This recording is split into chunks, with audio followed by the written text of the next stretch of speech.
Guys, we are live here on YouTube. It is great to finally be back here after a nice vacation to fabulous Las Vegas, Nevada. It is great to be back up here talking about what has become the better show in the past 3 weeks, I'll have to say. Kudos to SmackDown Live. We're going to be breaking down last night's episode of SmackDown Live, the May 29th, 2018 edition of the show. So if you're coming in here to join us, I want to say thank you.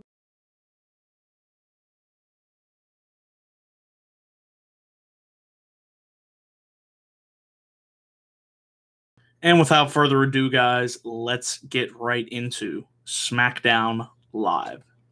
Which, like I said, I thought last night was a pretty good show. Much better than Raw. Like I said, over the past 3 weeks, I've enjoyed SmackDown more so compared to Monday Night Raw. So I have to say, coming out of the Superstar Shakeup, WWE has done a good job when it comes to SmackDown and getting my interest back in this show, which it badly needed. Because before this, I really didn't care about SmackDown at all. So kudos to them. So without further ado, let's get right into the show. So we kick things off here on SmackDown. We have Samoa Joe coming out. He brings out a ladder, climbs up, grabs the briefcase down that is hanging above the ring. This is what he pretty much says here. He says his story doesn't involve any salvation. He's going to be smiling after Money in the Bank, and he will unleash a campaign of fear on the entire SmackDown roster. And tonight, when he steps into the ring against Daniel Bryan, he will force him to retire.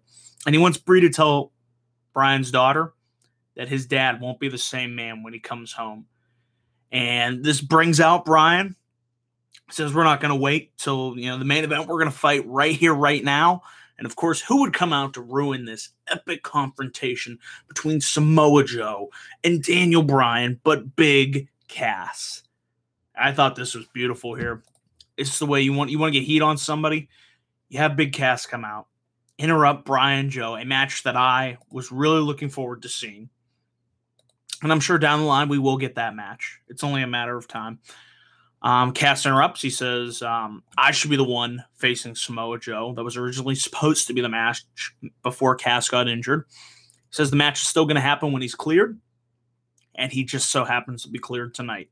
So he takes his crutch, lays out Samoa Joe, hits Daniel Bryan, and poses with the Money in the Bank briefcase. And then we see Paige backstage, and apparently, instead of getting Samoa Joe, Daniel Bryan, I know we're all disappointed. We're upset. We really wanted to see that match. We're going to get Bryan versus Joe versus Cass in a triple threat match to determine who would go to Money in the Bank.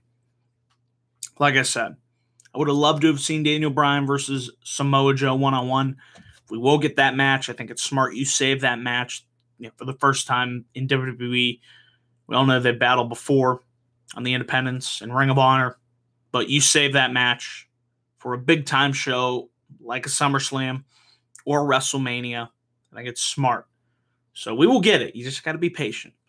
Thought this was a good opening segment. It's set up for the main event, and yeah, I had no problems with it at all. We had up next Shinsuke Nakamura versus Ty Dillinger. I like this match. I like Ty Dillinger. I thought it was great to see him back here on TV. It's been a long time since we've seen him. Would like to see more of Ty Dillinger on a weekly basis. I feel he would be a good talent for that United States Championship picture.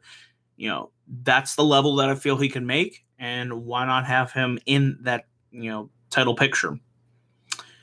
So him and Nakamura here, I thought they had a good match. I like the fact that Nakamura, throughout the match, he tried to, he did the 10 count, obviously, ahead of the last man standing match at Money in the Bank. It'll be Styles. It'll be Nakamura. That's the stipulation that Nakamura chose. So every time that he got Dillinger down, he would, count to 10. I thought that was smart. If you have Shinsuke do that going into this last man standing match for the next 2 weeks, I think that would just make sense. He beats his opponents by keeping them down for the count of 10, and that proves that at Money in the Bank, he, being Shinsuke Nakamura, can beat AJ Styles. So I thought these two had a good match. It ended, of course, with Nakamura getting the Kinshasa for the win. He had another Kinshasa and then gets counts to 10. We have AJ Styles being interviewed. He says, "You never underestimate me. I've been the underdog, but I'm also the WWE champion," and he fights anyone that will get in his way, and he will prove that at Money in the Bank. We then had a dance-off. When I first heard this was announced, I'm like, oh my God, we're getting a dance-off. But you know what? This was actually pretty entertaining. Naomi really, I mean, she's a great dancer in her own right. She went out there and she killed it in front of the live crowd. I just love the Usos' reaction behind her. I thought that was just great. They're going crazy. And then you have Lana and Naomi, and it looks like they're going to do a dance together. And then Lana hits a neck breaker on Naomi. This thing breaks down into chaos. And Usos are fighting Rusev and Aiden English. And we have Carnage. And Naomi hits the rear view on Lana. And this was pretty enjoyable. And it's set up for a six-man tag next week on SmackDown. Lana, Rusev, and Aiden English versus the Usos and Naomi. So, despite my low expectations for this going in, I thought this was fun. We then had what was probably the best match on this show. One of the better six-man tag matches that I can remember in recent memory. Of course, I'm talking about here The Miz and The Bar versus The New Day. Props to all six guys involved here. This thing was just high-flying, high-octane, pure chaos towards the end. You got Kofi Kingston. He's, jumping off the top rope, dives on the bar, and then you have, Cesaro hitting an assisted axe handle, going for the neutralizer. Woods backdrops him. Big E comes in. It's just like Miz is running in. We have all hell breaking loose. Then, of course, Miz runs into the big ending from Big E, and the New Day picks up the win here. And they continue to tease which member of the New Day will be in Money in the Bank. My money is still on Big E, but I could see them going for a swerve, bro. We're going to go for a swerve here, bro. It's going to be real great, bro. Did I say bro enough? Bro. You know who I'm talking about there. But maybe it's Kofi Kingston. We'll have to see. But this was a really good match here. We had Carl Anderson, Luke Gallows talking about how they are now the number one contenders. They beat the Usos last week here on SmackDown, so they will be facing the Bludgeon Brothers. And the Bludgeon Brothers appear on the TV behind them and say, prepare yourselves because your bodies will be liquefied, and you just better look out for us because we're going to kick your ass.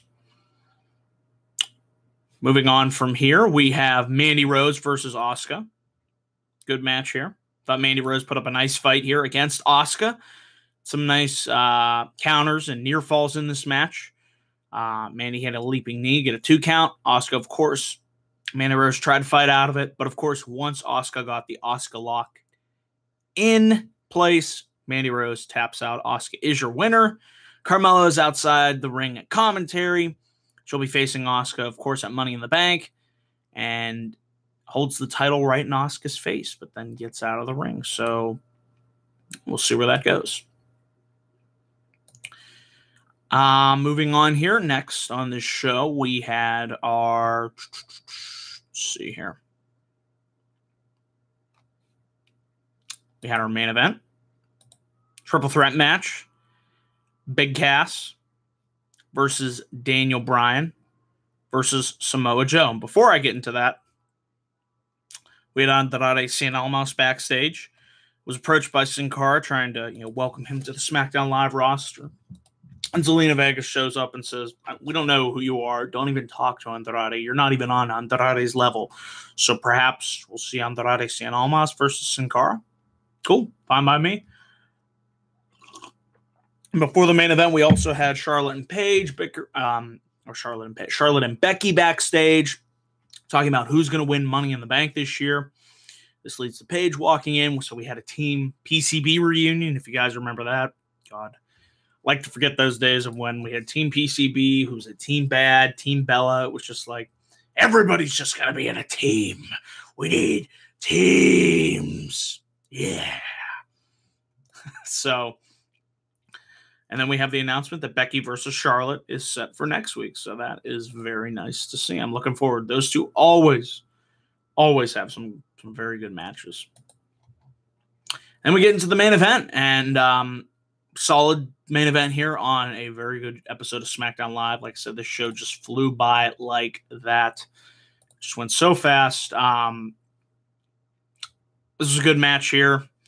It looked like, Daniel Bryan was finally going to get, his big win here and advance into the Money in the Bank ladder match. He took out Samoa Joe and tried to get the yes locked in on Samoa Joe after Joe had the Coquina clutch locked in on Daniel Bryan. He got the yes lock in on Cass, but Joe pulled him out of the ring, hits a flying knee onto Samoa Joe from the ring apron. He hits the running knee for a 2 count. Joe locks in the Coquina clutch and makes Daniel Bryan pass out. So Samoa Joe is your winner and will advance into the men's Money in the Bank ladder match. So that was very nice to see. Afterwards, Big Cass lays out Daniel Bryan. So it looks like their issue remains to be unsolved. So perhaps we'll see a match between them. Again, a rematch from Backlash at the Money in the Bank pay-per-view. But that was a very good episode of SmackDown Live. One of the better episodes I've seen in a while. Like I said, the past 3 weeks, this show has been the superior show compared to Monday Night Raw. So kudos to SmackDown for getting things back on track. If I had to give a grade for this episode, I would go with an A-. I really enjoyed this episode tonight. Or should I say last night? So, guys, that does it here for my SmackDown Live review. I want to say thank you all for watching this video. Be sure to click my like and subscribe button here on youtube.com/DanielGaza412 for all my latest thoughts. Be sure to follow me on Twitter at DanielGaza412. Be sure to check out my Facebook page, facebook.com/DanielGaza1994. The links will be down below in the description box. So until then, guys, thanks for watching this video, and I'll catch you all later.